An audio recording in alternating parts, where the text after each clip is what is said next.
बिस्मिल्लाहिर्रहमानिर्रहीम अस्सलामुअलैकुम। मेरा नाम है ख्वाजा मोहम्मद उमर और आप देख रहे हैं कारमेट PK. Welcome back to yet another video. यहाँ पे नज़र डालो क्या लिखा हुआ है, ऑल्टो हाइब्रिड। लेकिन आज ऑल्टो हाइब्रिड के बारे में हम बात नहीं करने वाले, हम बात करने वाले हैं पाकिस्तान की हाईएस्ट सेलिंग सेडान के बारे में, विच कम्स फ्रॉम टोयोटा, जिसका नाम है Toyota Yaris GLI manual transmission. और ये जो गाड़ी है ये बेस वेरिएंट है, यानी कि ये मैनुअल ट्रांसमिशन के साथ आती है। तो इसमें आपको टॉप एंड वेरिएंट वाली खूबियाँ तो नहीं देखने को मिलेंगी, but it is what it is. मेरे साथ मौजूद हैं आज की वीडियो में ज़ैनुल आबिदीन। अस्सलाम वालेकुम। ज़ैन कैसे हैं आप? बिल्कुल ठीक उमर भाई, आप कैसे हैं? अल्हम्दुलिल्लाह ठीक ठाक, नो वरी से। पहले तो आप ये इसका रिमोट चेक कर लें, ठीक है। बड़ा BMW का इन्होंने ऊपर कवर लगाया हुआ है, वही स्ट्राइप्स आपको नज़र आएंगी BMW जैसी, ठीक है। और काश ये वो वाला होता ना, खड़क करके जैक नाइफ वाला, लेकिन नहीं। यहाँ पे आपको लॉक अनलॉक होल्ड का ऑप्शन, होल्ड करेंगे तो बूट ओपन हो जाएगा। अब हम जैन से पूछते हैं। जैन, सबसे पहले मुझे ये बताएं कि मैनुअल ट्रांसमिशन में जितनी भी गाड़ियाँ भी हमारे पास सेडान्स में अवेलेबल हैं, इसे कहाँ रेट करेंगे आप? ज़्यादा ऑप्शंस तो नहीं है अनफॉर्चुनेटली। पाकिस्तान में जो ब्रांड न्यू गाड़ियाँ आती हैं, एक ऑल्सविन है, एक हाँ। सिटी है और एक यारिस है, ठीक है। तो अगर इन तीनों के साथ कंपेयर करें तो मैं इसको सेकंड नंबर पर रैंक करूंगा। फर्स्ट पे ऑल्सविन को रैंक करूंगा। ऑब्वियसली उसकी रीसेल वैल्यू कम है, लेकिन क्योंकि मैं ज़रा फीचर्स को ज़्यादा पसंद करता हूं तो फीचर्स उसमें ज़्यादा हैं। ठीक है। दैन उसके बाद अगर ये सेकंड और थर्ड पे होंडा सिटी। अच्छा, अगर इसका इंटीरियर हम देखें, अब ये फॉर सेल है, 1400 किलोमीटर तकरीबन चली हुई है, तो feels just like a brand new vehicle, ठीक है। लेकिन इसमें भी क्योंकि बेस वेरिएंट है तो काफ़ी सारी चीज़ें बेसिक ही आपको मिलती हैं। फॉर एग्जांपल यहाँ पे अगर आप देखेंगे तो कोई इलेक्ट्रॉनिक्स का इस्तेमाल इतना ज़्यादा इसमें आपको नज़र नहीं आता।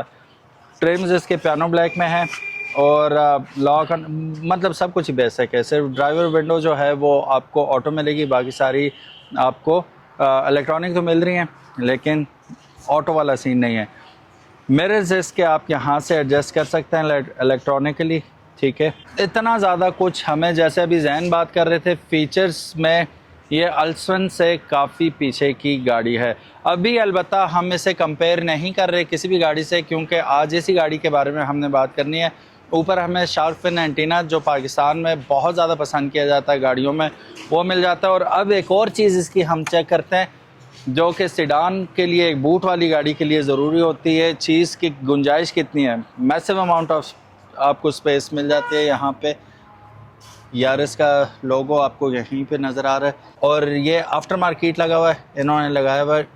वैसे इतने अच्छे नहीं है ये कि आपको ये लगा के देंगे, ठीक है। स्पेयर व्हील हमें मिल रहा है, विच इज़ गुड। ये इन्होंने नमदे शमदे लगाए हुए हैं कंपनी की जानिब से, अगेन दिस इज़ नाइस। अच्छा, एक चीज़ आपने और की है, अब ऐसा भी क्या बेसिक होना कि रिवर्स कैमरा भी नहीं लगा के दिया इन्होंने। और इसकी दैन, अगर आपको याद हो कि इसकी top of the line variant में भी हमें रिवर्स कैमरा का ऑप्शन नहीं मिलता था पहले।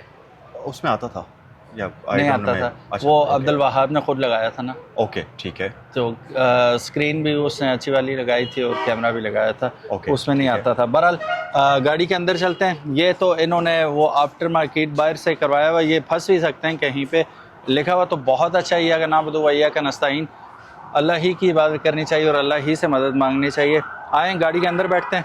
एक चीज़ इस गाड़ी की जो अच्छी लगी है वो ये है कि पुरानी वाली गाड़ी मुझे बहुत बुरी लगती थी, उसकी शेप बड़ी अनोइंग सी थी, बड़ी अजीब सी थी।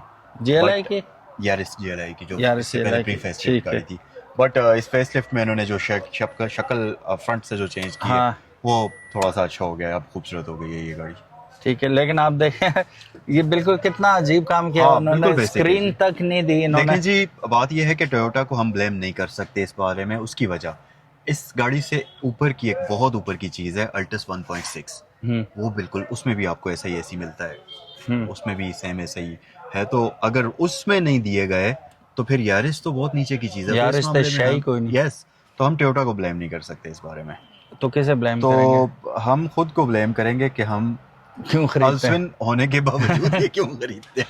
अच्छा, बार बार कंपैरिजन इसलिए आ रहा है ना कि इसकी जो प्राइस है, अब नई की क्या प्राइस चल रही है अभी? 45 लाख रुपए के आसपास है ये। 45 लाख के आसपास है, ब्रांड न्यू। थोड़ा होता है 45 लाख?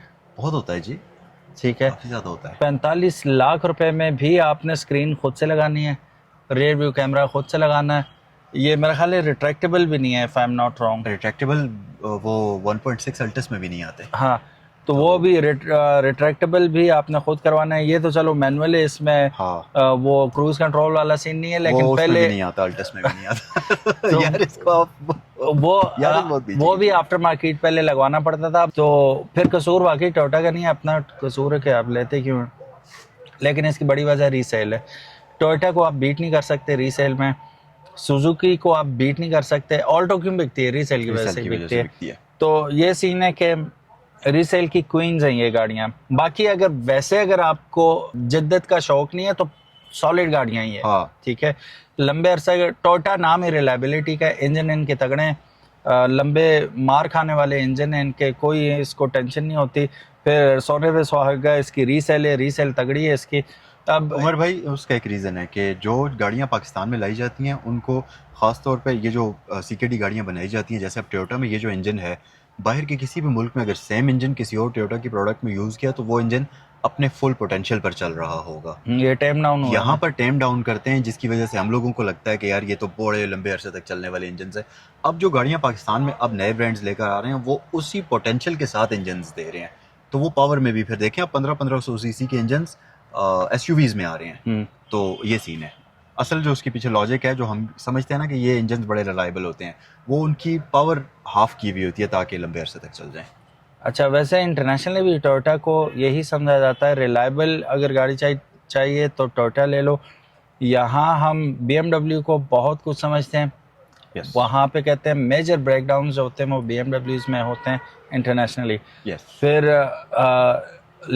रेंज रोवर को सबसे ज़्यादा कम रेटिंग मिलती है हमेशा कि वो 40,000 माइल से ऊपर वो फिर जनाजा ही है इंटरनेशनली। यहाँ पे रेंज रोवर के रेट देखें कहाँ जा रहे हैं। ठीक है, 6 करोड़ 7 करोड़ 8 करोड़। तो यहाँ पे वो चीज़ें लग्जरी बन के आती हैं। बहरहाल फिर हम रेंट पे शुरू हो गए और गाड़ियों के दोबारा इस पे आते हैं। हर चीज़ बेसिक है, ये आप देख सकते हैं। अब फिर कंपैरिजन आ जाएगा दूसरी गाड़ियों के साथ भी। इसका कोई बटन्स वगैरह इसके नहीं दिए हुए, which is good, I like it the way it is. मुझे मैनुअल ही अच्छी लगती हैं चीज़ें। आई डोंट लाइक अगर है तो ठीक है, नहीं तो मैनुअल ज़्यादा आई वुड प्रेफर के होनी चाहिए। यहाँ पे 2 अदर कप होल्डर आगे मिल जाते हैं आपको। आर्म रेस्ट तकरीबन 9 होने के बराबर दिया हुआ इन्होंने। ठीक है, वो पीछे वालों को दिया हुआ या आगे वालों को, ये मुझे समझ नहीं आ रही। अब मैं क्यों बैठा हुआ हूँ ना, मेरी कौन ही टेकेगी। बस इसमें एक बड़ी फनी चीज़ है, लॉजिक है। लॉजिक मैं बताता हूँ। आमतौर पर आर्म रेस्ट को आगे पीछे एक एडजस्टमेंट होती है उसमें, तो कंफर्टेबल ये होता है कि पैसेंजर आर्म रेस्ट खींच के आगे कर ले। बट टोयोटा थिंक डिफरेंट करता है। टोयोटा कहता है कि अगर आपको आर्म रेस्ट आगे करना है तो आप अपनी सीट पीछे मूव करें। सीट पीछे कितनी है करूँ, सीट पीछे टांगे ना पहुंच जाए फिर। ये टोयोटा का वे ऑफ थिंकिंग है ना। अब ये देखो मेरी टोयोटा कहता है थिंक डिफरेंट। हाथ नहीं पहुंच रहे, टांगे नहीं पहुंच रही, लेकिन यहाँ आर्म रेस्ट अब ठीक है। हाँ चलो ये भी अच्छा है। अब एडजस्टेबिलिटी की बात करूँ तो ये जस्ट बस ऐसे ही है। ये कोई टेलीस्कोपिक आपको एडजस्टेबिलिटी इसकी नहीं दी जाती। ये मिरर बेसिक वाला है, मिरर भी बेसिक है, और यहाँ पे भी विदाउट लाइट आपको वैनिटी मिरर दिया हुआ है उन्होंने। अब एक चीज और भी है कि आप देखें LEDs का भी खर्चा 2002-03 में जो टोयोटा की गाड़ियाँ आती थी उनके ये डैशबोर्ड बड़े अच्छे क्वालिटी के मटेरियल वाले होते थे। अब ये भी जो है ना, इनफैक्ट 16-17 मॉडल आप देखें ना, जो GLIs हैं, यस, क्या बेहतरीन किस्म के उन्होंने बैठ के इससे तो ज्यादा आपको उसमें मजा आता था। वो जरा प्रीमियम लगती थी।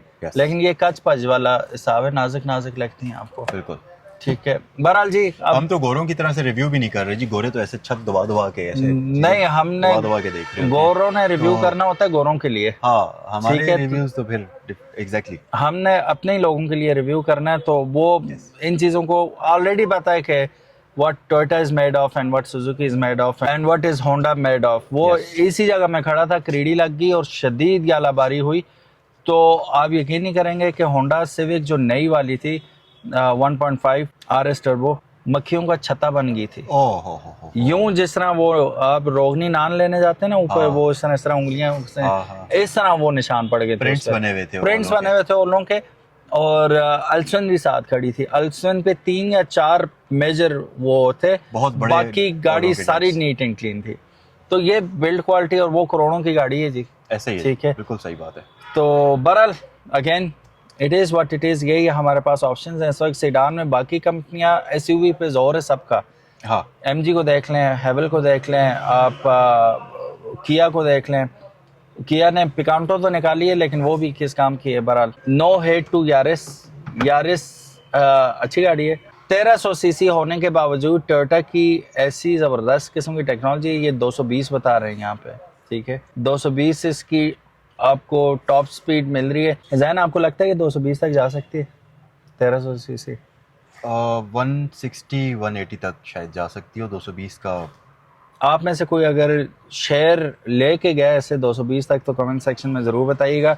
बहरहाल 1300 सीसी होने के बावजूद 220 लिखने की हिम्मत तो की है ना उन्होंने। हाँ हमारी एल्सन 200 तक जाती है 1500 सीसी होने के बावजूद, ठीक है। एग्जैक्टली। तो बड़ी एसयूवीज अगर आप देखें, हेवल को देख लें, एमजी को देख लें, दूसरी तीसरी, इसी तरह अगर आप हेवल को देख लें, एसयूवीज दीगर एसयूवीज को देख लें तो वो 180 पे टॉप कर जाती हैं।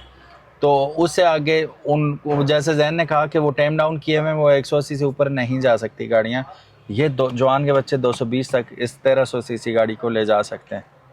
हाँ। गुड हो गया जी।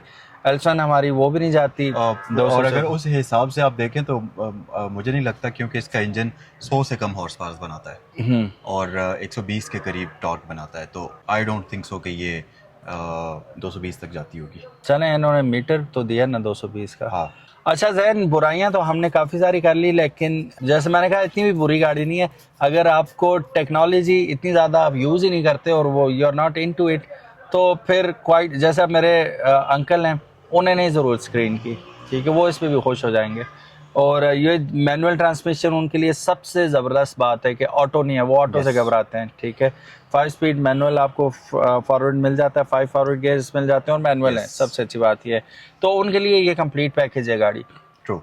वैसे generally Toyota is a very good company, well known for its reliability, plus इनकी सस्पेंशन का भी अगर कंपैरिजन करें आपसे, मैं कहता हूँ आप थोड़ा सा इसका और होंडा का कंपैरिजन करें, किसको बेटर आप अच्छा, देंगे? ये हर बंदे की पर्सनल चॉइस है, क्योंकि कुछ लोगों को होंडा की सस्पेंशन पसंद है, कुछ लोगों को इसकी सस्पेंशन पसंद है। मेरा ओपिनियन ये होगा कि अगर आप थोड़ा सा सॉफ्टर सस्पेंशन जिसमें ट्रैवल थोड़ा सा ज़्यादा हो, उस तरह की सस्पेंशन चाहते हैं तो फिर ये सस्पेंशन ज़्यादा अच्छी है। ठीक है। थोड़ा स्टिफ सस्पेंशन चाहते हैं तो फिर होंडा की सस्पेंशन ज़्यादा अच्छी है। इसके अलावा On the other इसमें hand, कौन सी अच्छी लगती है आपको चीज़? हाँ, इस गाड़ी में अच्छी चीज़ ये है कि इस गाड़ी की सीट्स काफ़ी कंफर्टेबल हैं। जो स्टॉक सीट्स इसके साथ आती हैं वो आपको उसके ऊपर बाद में सॉफ्ट कुशन लगवाने की कोई ज़रूरत नहीं पड़ती। अल्सवेन में ये चीज़ बुरी है कि उसकी स्टॉक सीट्स काफ़ी हार्ड हैं, उसके ऊपर आफ्टर मार्केट कुशनिंग लगानी पड़ती है, जबकि इसकी सॉफ्ट हैं, बड़ी अच्छी आपको पैडिंग और वो सिटिंग पोस्चर बड़ा अच्छा है।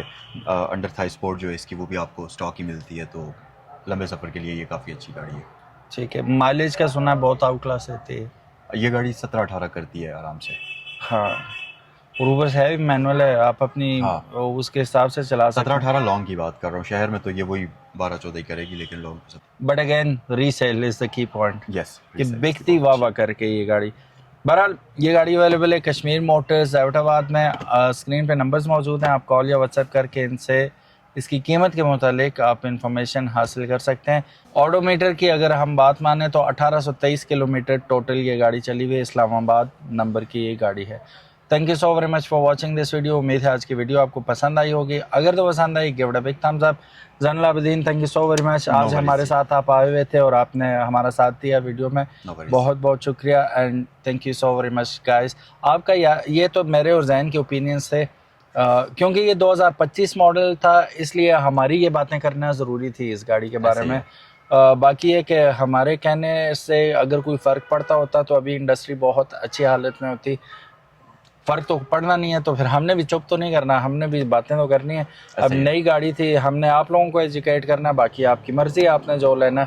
मेरा पैसा मेरी मर्ज़ी वाली बात है, आपका पैसा आपकी मर्ज़ी। If you want to invest on Suzuki, good for you. Honda, good for you. Kia, you name it, आपकी मर्ज़ी।